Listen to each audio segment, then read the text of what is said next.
welcome to another episode of Stuck in My Mind podcast. I am your host, Wize. My next guest, she's a musician, an artist, and a nomad, as she describes herself. Welcome to the show, Catherine. Hi, how are you doing? Thank you for having me here. I'm doing well. I'm glad you're here.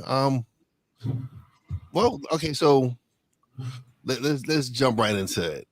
So, what inspired your initial passion for music, and how did you begin your self study journey? Because you're self taught, right? Mostly, yes. I always loved music, but I come from a rather humble family, so there wasn't enough money for me to go to singing lessons or music lessons. So I had to wait a little bit later in life to do all those things. And it all started when I was 15 and my mom gave me my first guitar that I still own. And from there, I just started with guitar and then some singing. And then I just kept on going. I found courses in on the internet that were free, and I started studying those, also books. And first I thought I was going to be like a singer songwriter, but then I discovered the world of soundtrack composing for movies and video games, and I loved that. So right now I am studying to become a movie soundtrack composer. So that's like my journey. Awesome. Um, so can you share some of the earlier challenges you faced growing up in Peru and pursuing music? Yeah, it was the money was a big factor. Basically, it's Peru is a country where it is still very hard to change your odds. Like if you are born with few, with little money, is everything is way harder. But thanks to my mom, my parents, they worked and sacrificed a lot so I could study abroad and do things and have like another chance in life. So that was like the main obstacle. And then people were telling me, "Oh, you have to start from a very early age. You don't have a voice for singing." And it's like I never got any singing training. How can you say I don't have the talent for that if I haven't had the opportunity to even develop that? So I never listened to those people saying that. And something really useful that my parents gave me is the ability to just find a way to do things. Like it's not the goal that has to change, is how you get there. Like what is that you have to get what you want. That's so your creativity has you have to use your creativity on, okay, if this door is closed, how do I find a window? Or if I need to just tear down the wall, then I will tear down the wall, right? So that's how. And also my parents were very they gave me this habit of reading. Like I love reading, and so I was always surrounded by books of all kinds, and that gave me this ability to just learn on my own things. So I started with music theory because it's very mental and you can do it with books and YouTube and internet. And then later when my situation got better, I started hiring like teachers for the singing, for the harp, and so on. So, so how did your father's artistic influence shape your creative path? So my father is a painter and illustrator. And it's also funny because when he was young, his parents didn't want him to pursue art in any way, because they were like, "Oh no, you will be hungry and poor all your life, etc." And so he became a mechanician and worked for many years. And then at some point he said, "No, I need to live my own life." and he traveled to South America. And when he met my mom and they settled in Peru, then he said, "Okay, I will start pursuing my dream of painting." And I remember being 4 years old, 3 years old. He was already starting to draw. He's very good at that. So he taught me how to draw. So that was the first art I learned. Yeah, from but I am more drawn towards scene, so a stage performing arts, that's the name. So theater, singing, dancing. Yeah. Okay. Um, what motivated you to move to Europe in 2014, and how did that experience impact your career?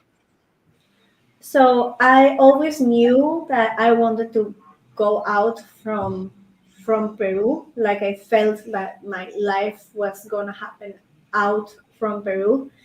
And since, as I told you, if you don't have, sadly in Peru, if you don't have money, there's not many opportunities for you to thrive or to do something outside from, like, it's not like in the US, for example, where you can be a poor son of immigrants, let's say, and then, um, you can find opportunities. The whole country is like they have this business mindset, so it's easy to think business or creating things, entrepreneurship. And there's plenty of the stories of people who change their lives, right?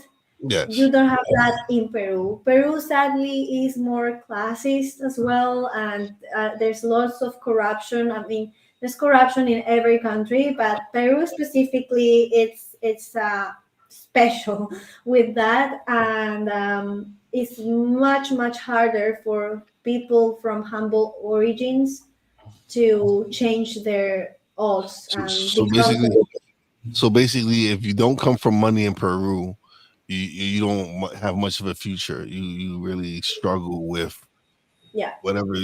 Usually, what you usually end up being what your parents were, whatever career they chose, or I mean, whatever career they had to do. Yeah, or try to, I don't know, make food to sell or something like that to survive. So that's why many people do the sacrifice of going out from Peru, and also that was my story as well.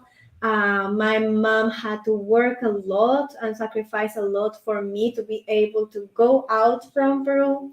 And I've been lucky enough to be half French because my father is French. So that helped a lot because I know people who are only Peruvian and they had to fight so much to be able to be recognized as citizens. Like in France, for example, work for years. And yeah, fight a lot to like get a residency and be recognized as a French citizen. It's particularly hard in France. So I admire those friends of mine who, with no French citizenship or European citizenship, they managed to get one through hard work and legally, with papers and everything, well done. I was blessed with being half French, and that made it so much easier for me because since I'm already French, I already have a passport, and that's it, right? Yeah. I had my challenges, of course, but that was a blessing. So you either have the guts to go for it, or if you, for the same effort, if you stay in Peru, you can achieve things, but for the same effort, in other places you would achieve more. That's Okay. what I say. So yeah. So how did you navigate the cultural transitions when you moved to the Netherlands and Spain? So I lived in France for a couple years, and I wasn't able to fit in their society for many reasons. And one of the reasons is I understood later in life. The thing is that in Peru, since people go through lots of hardship in their everyday life, and everything is 10 times harder than it should be or than it is in other countries, they tend to be a little bit more not aggressive. They can be a bit aggressive, but like sometimes they will forget the manners. And for French people, manners are so important and so fundamental. So at first, I would have some misunderstandings with people because of that. Like, silly example, I there were the tables at university and the chairs, and I will just stand up and go, and then I will have people telling me, hey, you should just put your chair like underneath the table so people who come after you can actually between, go out. And it's a matter of thinking about other people, etc. And so with time I developed those manners, and when I came back to Peru to visit, I realized, oh, that's why it was hard to get along with French people, because I was lacking those manners due to the lifestyle in Peru that is hard, and everything is like a fight all the time, and everything demands 10 times the work, so people tend to be harsher and tend to be less yeah, delicate or have less manners, because of how life is there. You can't blame them. It's really hard. So I was having that, and I didn't know any better. So I would have a lot of misunderstandings with French people because of that, and they would think, "Oh, you are so." Um, Not selfish is not the word, but like you don't think about other people, you have no manners. And then later with time, I learned to have those manners. And when I came back to Peru, I was like, oh, now I understand what they meant. But on the other side, French people can sometimes can be too into the manners, to the point where if they have to tell you something in front of you, like something you need to change or something they are bothered by, they won't do it because they think that's too rude. So they end up saying it on your back. so so it's the other extreme. For them, that's being polite. It's not blaming them at all, because that's simply they truly think that's the best. It's not, of course, hypocritical people, like in a malicious way. You can find them everywhere, absolutely everywhere. But in France, it's for most people, I think it's really a matter of being polite. Like they don't want to say things to you that you need to correct. They don't want to say it directly because they feel it's impolite, so they will say it on your back. So those things, those differences made it that it was a shock at the beginning, and I was never able to fit into that. And then I went to Netherlands, and in Netherlands it was easier because people tend to be very direct, and if they don't like you, they tell you, and and then everybody's happy. Okay, you don't like me, then I won't talk to you anymore, and we both win, right? So that was much more um, that was, how you say, more compatible with how I am. Okay. So can you describe the process of learning music through online courses and private tutors? Yeah, so through online courses is lots of fun because they tend to have communities, and it's like series of videos. And then sometimes, for example, in a platform called Coursera, you'll have exams, and at the end, so tend to be like 6 weeks, for example, 4 weeks, etc. And when you complete the lessons, you pass an exam, and then it's if you pass the exam, it's like, okay, you got your certificate if you want it. Normally, classes on Coursera tend to be free, and then there is a small fee if you want a certificate, and it has university value because actually those courses are made by universities, so it's very interesting. And the fees at the time were like $30, $40, so it's very affordable. Yeah. And in the worst case scenario, at the time you could ask for a grant. So they would give you that for free as well, and it's like hidden. You have to go in the little letters and at the bottom of the page, but you can find an application form. If you really have don't have the means, you can do that. And then you have YouTube, which is more, it lacks structure, so you go specifically for certain things you want to study. You can go on YouTube and try to make your way there. There's lots of videos with lots of value, and you can also discover people who sell their own courses or their own particular lessons, private lessons, etc. Yeah, then for the harp you have exams from the Royal School of Music, so it's truly the Royal School of Music, but you can study on your own, either with a teacher or you alone, and then you just pass the exams and they give you like a real certificate, like if you were in the Royal School of Music. And they also have for dancing and I guess acting as well, so that's so interesting as well. Yeah, because I've taken YouTube University. I've learned a lot about editing, videos, audios, anything that had to do with podcasting. A lot of it I'm self-taught. Mhm. I didn't go to school for editing. I didn't go to school for video editing, any of that. Everything that I've learned about podcasting, I've went through YouTube courses, um, just experience, just these taking these 4 years and growing and developing these skills. So it can be done. Is it hard work? Yes, but it's so much fun because you're doing something you love to do. You get Yeah. to learn something new, and it's just been amazing for me. For me, Mhm. it's been a blessing to be able to do this and find my purpose and discover my voice and know that, hey, listen, it's never too late to start something. You can find your purpose at any point in life if you really sit down and look for it. Mhm. Yeah, absolutely.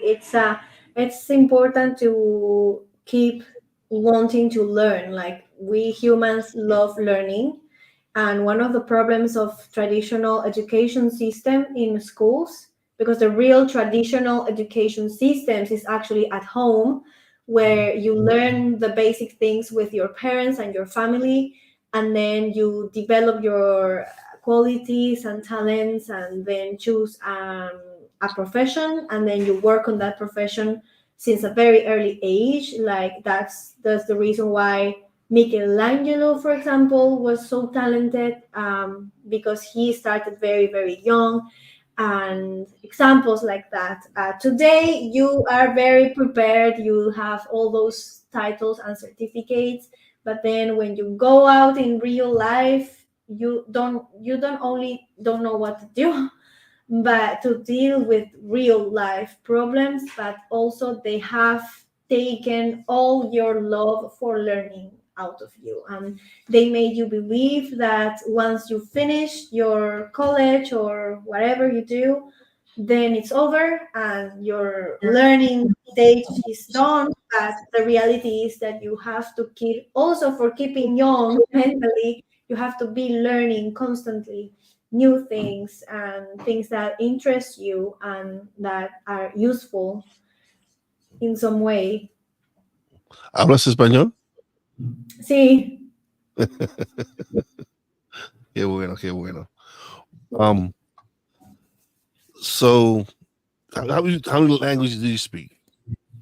So Spanish is my first language. Hmm. Then English. The good thing is that in the schools in Peru, at least the ones I've been to, you have English since a very young age. So Okay. that was really cool. And then I perfected it when I was living in Netherlands, because if you don't speak Dutch, which is very likely, at least you can survive with English. Like everybody speaks English in Netherlands, which is great. And so I perfected that there. And then, of course, French because of my dad. And then I studied a while ago, like when a little bit of Italian, and a little bit of German. Okay. Okay. Awesome. Um, what instruments and musical skills have you mastered over the years? So I believe like the thing that I have developed the most is the voice, the singing. And then I did a bit of guitar, but never really got hooked by it for some reason. And now I am focusing on the harp, which I love, and especially like composition and music production. That's what I'm learning right now. So I feel the most advanced of my skills is definitely the voice. So, okay, your voice. Mm, ¿Quieres cantar algo? I know. I'm just, I'm teasing. I'm teasing. Um, how did the idea of becoming a digital nomad come about, and what inspired you to build your own camper van? Oh, so I always wanted to travel, Yeah. and I love the idea of having a van that you can just go anywhere and not depend on anyone as long as it's on the road, right? You can go wherever you want. So that's an idea that I will have to start all over because the project itself, like it was, when it's not the moment to do something and everything around you is telling you, but you still want to do it, and then you have all the obstacles possible.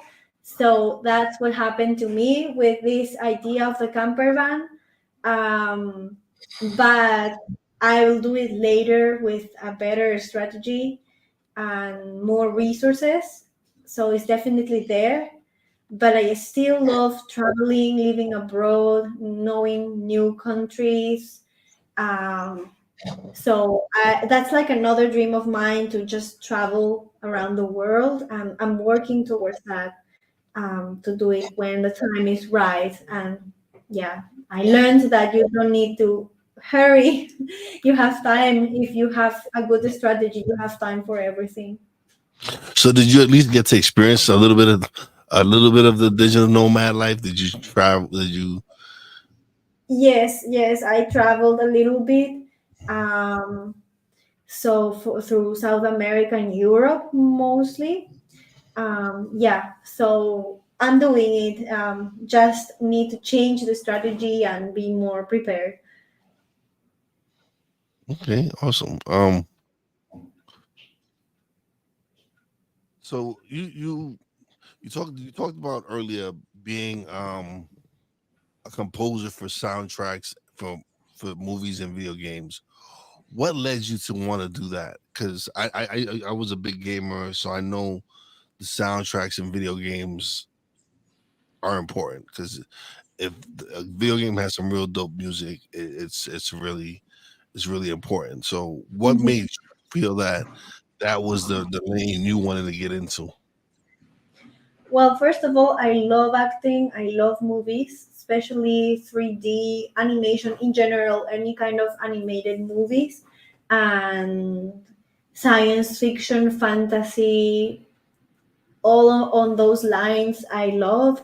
So I love telling stories, and honestly, when I don't have much time for watching movies right now, but if I am doing something that doesn't require me to think much, like sewing something by hand, or doing something with my hands, some crafting, I like to put myself a movie or a series, and then I realized that I ended up following the story more because of the soundtracks and the dialogues than actually watching the visuals themselves. So that's why I said, okay, I really love like the sound aspect of a movie, really. And since I love telling stories and I love orchestral music so much, the song form was starting to become too small for the things I wanted to express. So I just thought it would be really amazing if I could do a soundtrack for a movie one day. Awesome. Um, so how do you manage? Well, okay, hold on. Let's go to this question. Okay. Um, so you start. I don't know if you were supposed. You're starting a program. April of 2024. What was the program? A program. You might refer to my YouTube channel that I am starting anew, and where I want to do some vlogging about my music process. Oh, And okay. also, I'm doing like small comedy movies, like 2 minutes movies, on different topics, just for me to have like an excuse to create soundtracks. That's all. And yeah, it's about that, and it's for fun, to make laugh, and that's what it is about. Okay. How do you stay inspired and creative while constantly on the move? So the key, I would say, is two keys. One is don't judge, don't expect to have like the masterpiece, just do stuff. And the more you do, the better it will become, and the more, like, inspiration is like flying around, and it has to find you working, doing something. Like, if I'm writing, the best way to end up with this, blank paper syndrome, I think they call it in English, is just write the first thing that comes to your mind, even if it's the stupidest thing ever. But when you write it down, something magical happens, is that the page is not blank anymore. There's something written, and then it's like a thread you start pulling, and you just write, and then from all those things that you write, something is going to be interesting, and from that something you start pulling this other thread, and then something will come out. And you have to be okay with the fact that not everything you do is going to be great, and that's fine, also because it's your own subjective opinion about what is great, and maybe something that you think is mediocre, the rest of the world loves it. So never judge the things you create. That's up to the audience to do, not you. That's the first key. And the second key is try to have a habit that makes you not stop. Like, if I say, okay, every Saturday I create content, then every Saturday I create content. And if I say every morning at 9 a.m., I'm going to give myself 1 to 2 hours to write stuff, then I do it.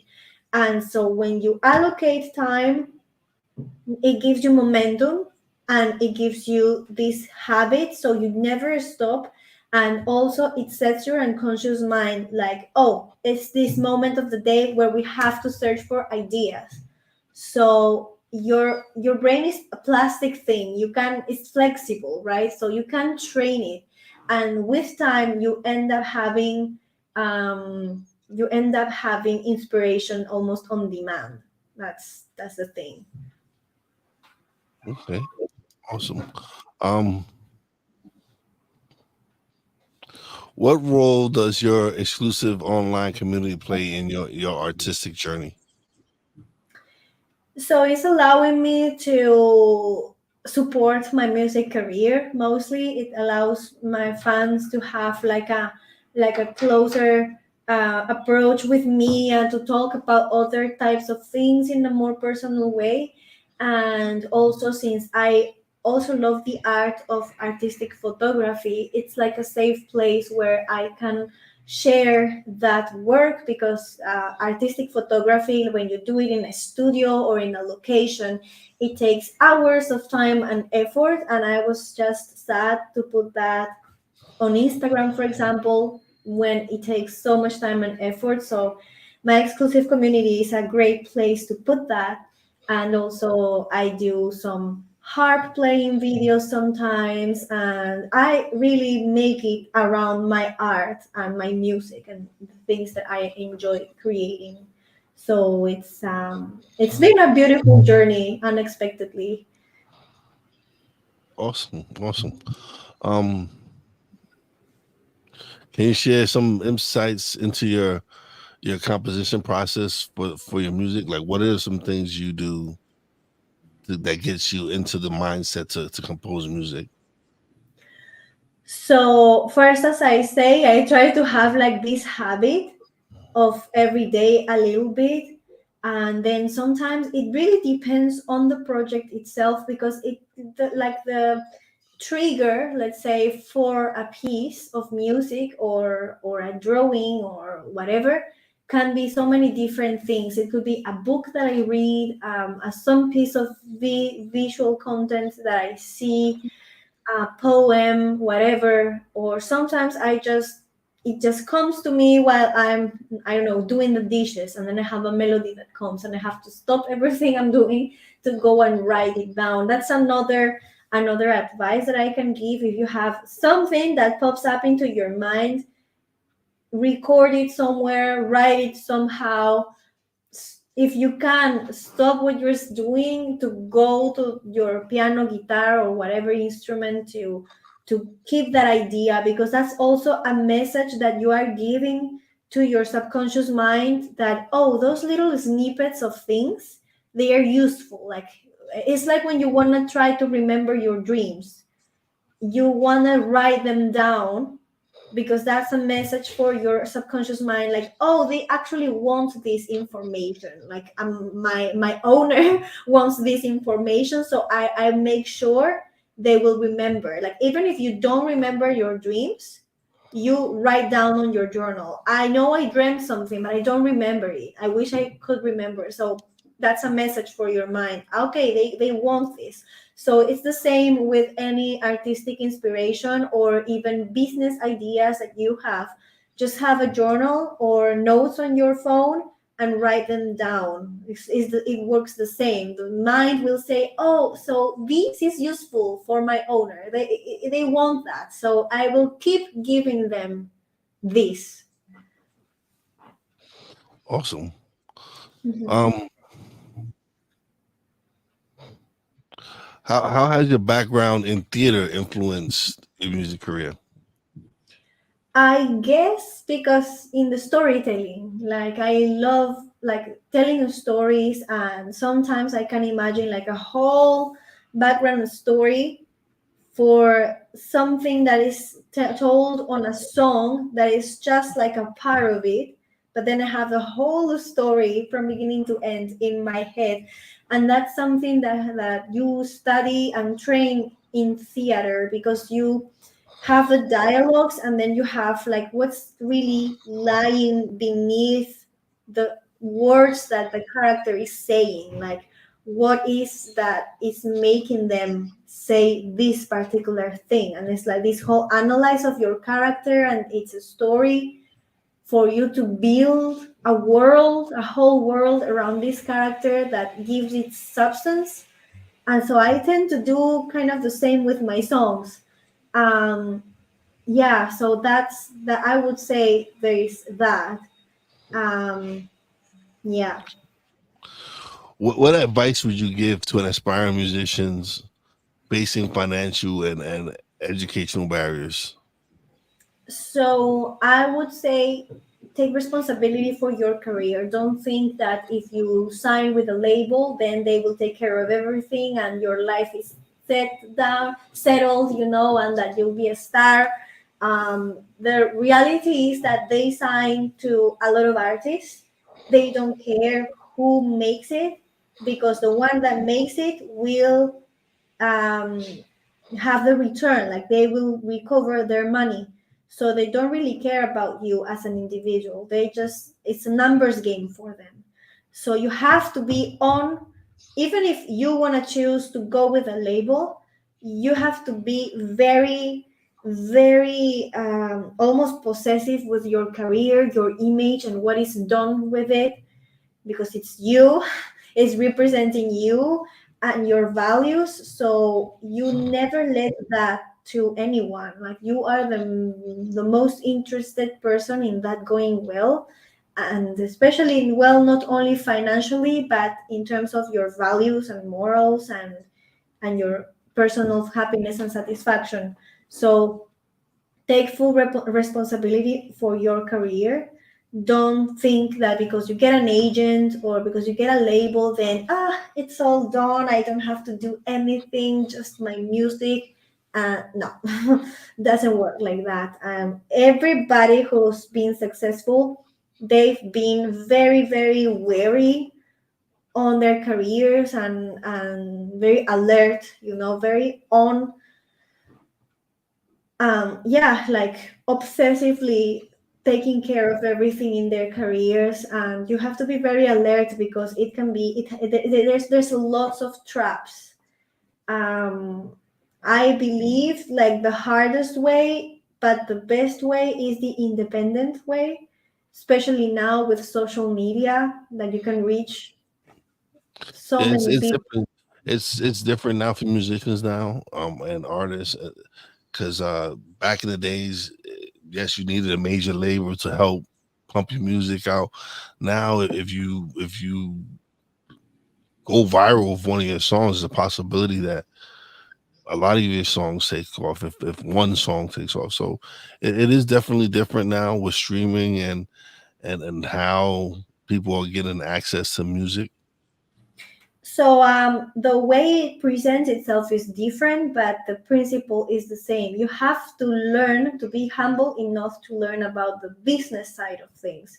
And as in any business person will tell you, you don't have just one stream of income, you have several. So that means that you can be a musician, but you can be other things as well that interest you. There's nothing wrong with that. You're not being unloyal to your art because you want to do something else as well. In fact, if you see all these Rihanna, Selena Gomez, etc., etc., etc., they all end up having like their cosmetics brand, their whatever perfume brands, clothing line, whatever. Like they start developing many things. Of course, you focus on one first and then you do the rest, but you need to know about business. You need to surround yourself with trustworthy people who know about business and who want your best interest. They have your best interest in mind. um, and that hasn't changed. That's something that you have to learn. It's not only the music. That explains why there are so many musicians that are excellent but no one knows them, and then you have musicians that are worse maybe, but they are famous because they gave time and effort to the business side of things. What happened before is that you have many labels, different labels that were located in different cities, for example, and they will be specialized in a certain style of music that happened in that city or state. And then you will have genres maybe, but in general, it was business people who would also have a taste for art. And so they had an approach of let's see what happened, let's see what happens. And they would bet for people who were different, original, and today it's just the business, and they are like, no, we know what the people want. And no, it's not that you know what people want, is that you push because you have all those millions and all those resources and partnerships with all these streaming platforms and social media, blah blah blah, that you can push things that sometimes are rubbish, enough for people to end up thinking that they like it because there's nothing else to listen to anyway, because it's everywhere.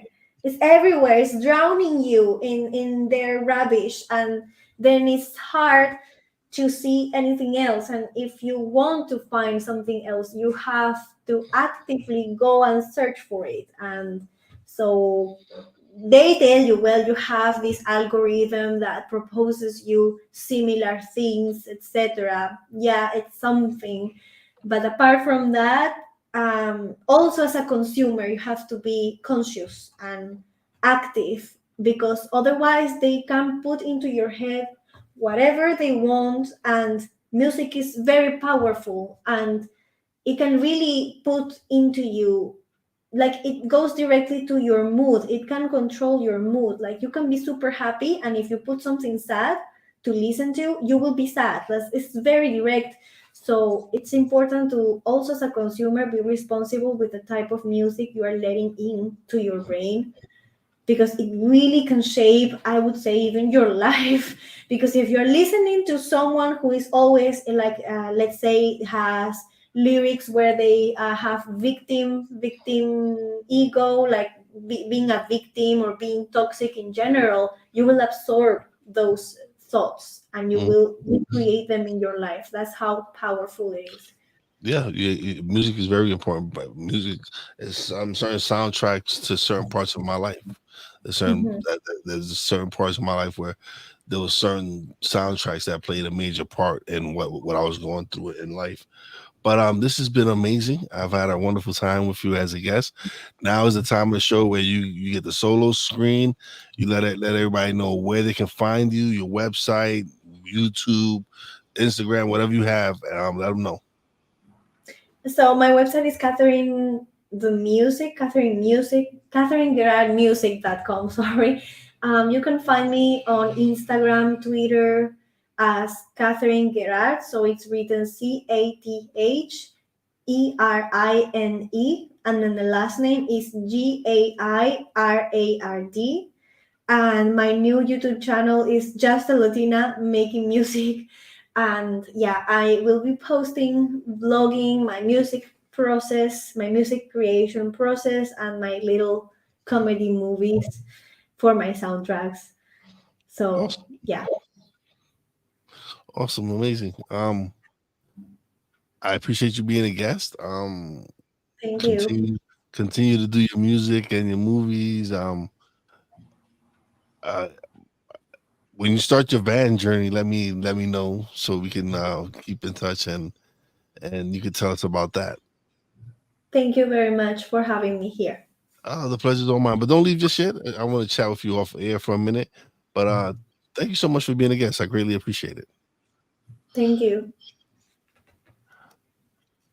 Whoop, wrong one. All right. It's time to close out the show. Thank you to everybody who's tuned in, saw the live, everything. Greatly appreciate it. Catch the replay. Please like, subscribe if you haven't already. As always, big shout out to our Real Wise fan, Poppy J, Brandy J. Love you guys. Uh, big shout out to my beautiful wife, the boss lady. Love you and appreciate you. And as always, a big shout out to all the essential workers out there. God bless you. Be safe. You know your boy Wise does it. Peace out.